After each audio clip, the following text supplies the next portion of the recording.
Hello friends, and welcome back to the Brockopp side. Today we got ourselves a Season 1 review of Green Eggs and Ham. And if you guys haven't already, please consider hitting that subscribe button if you live talking by movies, as well as the occasional TV show. So,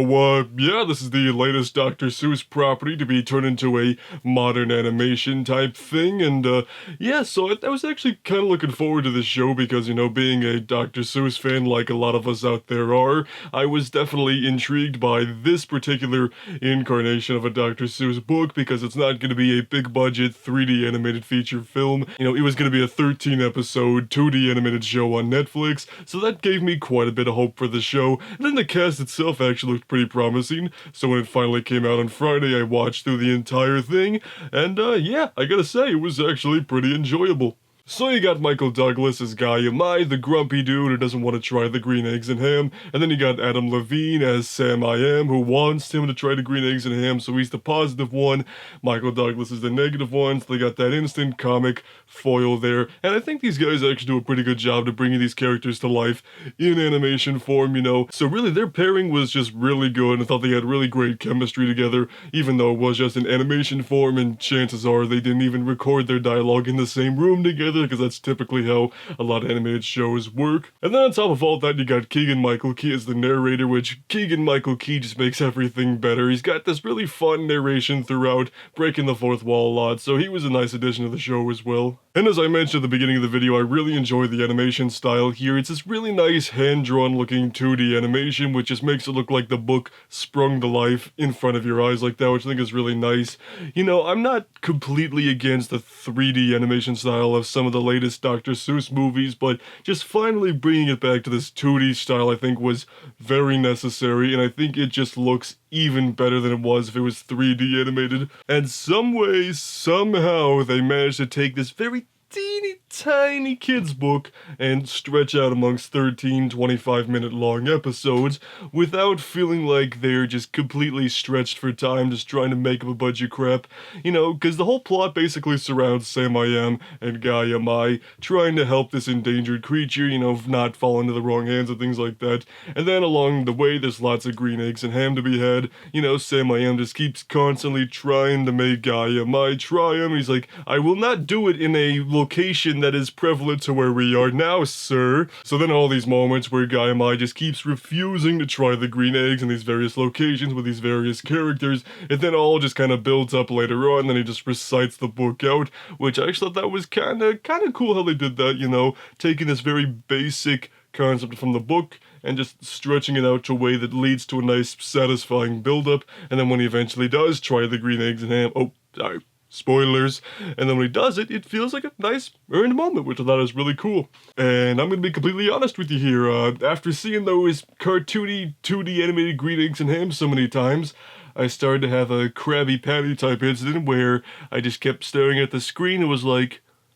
you know something, those cartoon eggs are looking mighty delicious right now. And something else I really like about the show is that it's basically this road trip travel kind of show where the characters start in one place, they gotta get to this place, they spend the whole season trying to get to it, lots of misadventures happen, different modes of transportation. I really like that idea, and I think it works really well here. In fact, it really reminded me of the movie Planes, Trains, and Automobiles with Steve Martin and John Candy, and I think that was definitely a clear inspiration for the creators of this show because, you know, Sam I Am and Guy Amai are kinda like the Steve Martin and the John Candy of the Dr. Seuss universe. And even though the show has only been out for a few days now, I feel like there are going to be some Dr. Seuss cynics out there that have been burned by the movies one too many times that probably don't want to come into this because they're like, oh, it's just going to be like the movies but split up into a show, which I heavily disagree with because I think this show takes the Green Eggs and Ham story and treats it with far more respect than some of the movies have, you know, like